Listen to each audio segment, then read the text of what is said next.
जमीन मौजूद है उस सबको मिला दिया जाए, उससे भी 3 गुना बड़ा है पैसिफिक ओशियन।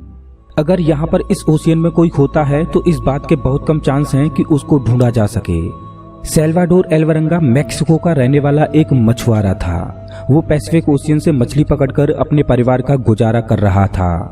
रोजाना की ही तरह 17 नवंबर 2012 को एल्वरंगा अपने एक दोस्त कोर्डोबा के साथ मछली पकड़ने के लिए समुद्र में गया।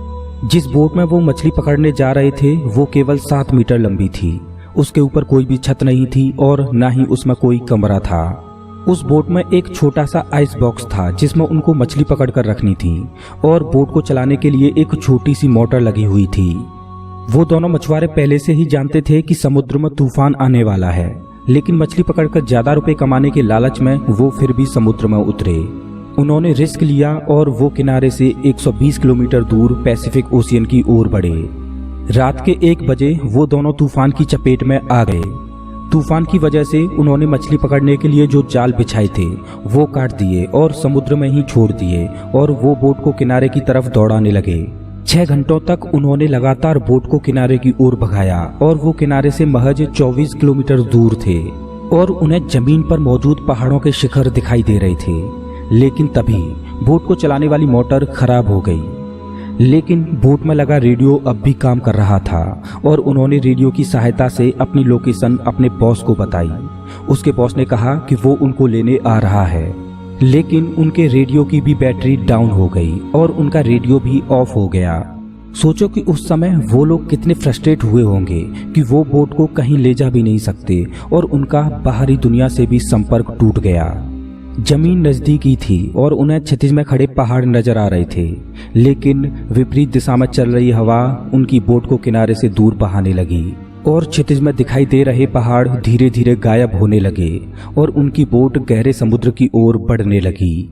उनके बॉस ने उन्हें ढूंढने के लिए सर्च टीम भेजी और उन्होंने 4 दिन तक उन दोनों को खोजने की कोशिश की, लेकिन वो कहीं नहीं मिले। हार मानकर उनके बॉस ने उन्हें ढूंढना बंद कर दिया। 5 दिनों में हवा का बहाव उन्हें किनारे से 450 किलोमीटर दूर बहा ले गया।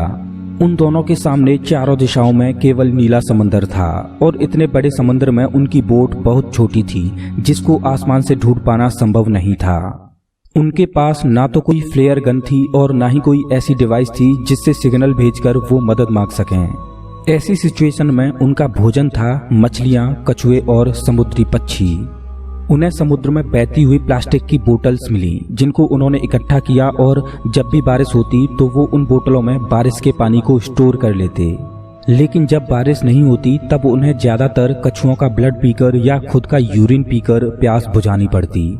सोचकर देखो कि उस समय उन दोनों को कैसा लग रहा होगा कि दिन प्रतिदिन गुजर रहे हैं और वो दोनों एक छोटे से बॉक्स में हैं और वो अपना समय काटने के लिए मछलियां पकड़ते हैं, एक दूसरे से बात करते हैं, रोते हैं, हंसते हैं और अपने घर वालों को याद करते हैं और उम्मीद करते हैं कि शायद उन्हें कोई खोज ले। ऐसे ही 4 महीने गुजर गए, लेकिन अभी तक उनको किसी ने भी नहीं खोजा।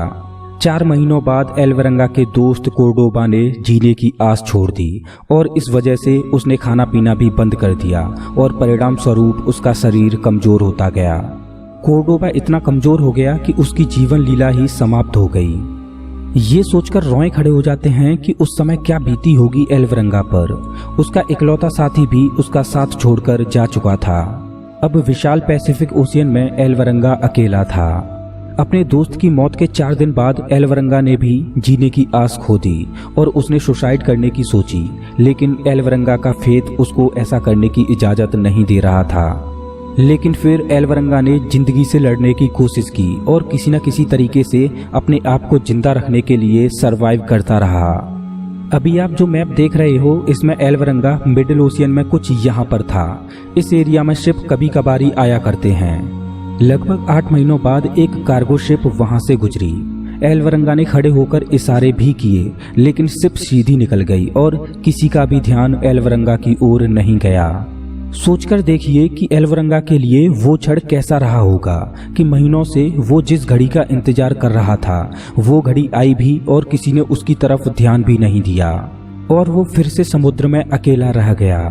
कितना फ्रस्ट्रेशन वाला समय रहा होगा उसके लिए वो। 11 महीनों में एल्वरंगा अपनी छोटी सी बोट में 8000 किलोमीटर ट्रेवल कर चुका था और इस जर्नी में उसने कड़ाके की धूप और तूफानों का सामना किया। फाइनली 30 जनवरी 2014 को उसे पानी में तैरते हुए नारियल दिखाई दिए और आसमान में उड़ते हुए पक्षी दिखाई दिए। एल्वरंगा समझ गया कि जमीन आसपास ही है और उसे एक आइलैंड मिला। एल्वरंगा ने बोट से जंप किया और तैरते हुए उस टापू पर पहुंच गया। 438 दिनों तक पानी में रहने के बाद उसे जमीन पर रहने का सौभाग्य प्राप्त हुआ। उस टापू पर उसे एक घर नजर आया और उसने घर का दरवाजा नॉक किया। ये लम्हा एल्वरंगा के लिए सबसे खूबसूरत लम्हों में से एक था, जिसमें उसकी इतने महीनों बाद किसी इंसान से मुलाकात हुई। वो टापू समुद्र के बीचों बीच था। अगर वो उस टापू को भी मिस कर देता तो आगे उसको 5000 किलोमीटर के बाद ही जमीन नसीब हो पाती और उसको 240 दिन और लग जाते वहां तक पहुंचने में। बाद में एल्वरंगा अपने घर आया और उसने अपनी इस जर्नी की किताब लिखी। जाने अनजाने में एल्वरंगा ने समुद्र में 438 दिनों तक रहने का एक ऐसा रिकॉर्ड बना दिया जिसको कोई भी इंसान तोड़ना नहीं चाहेगा। एल्वरंगा की इस कहानी से हमें बहुत बड़ी सीख मिलती है कि हमें कभी भी आस नहीं छोड़नी चाहिए। भले ही मंजिल कितनी ही दूर क्यों ना हो, लेकिन धीरे धीरे कदम बढ़ाने से वो एक दिन मिल ही जाती है। अगर एल्वरंगा के उस दोस्त ने आस नहीं छोड़ी होती तो शायद वो भी आज जिंदा होता। दोस्तों, अगर आपको ये वीडियो पसंद आया हो तो लाइक करें और ऐसे ही मजेदार वीडियोज के लिए चैनल को सब्सक्राइब करें, साथ ही बेल आइकन दबाएं।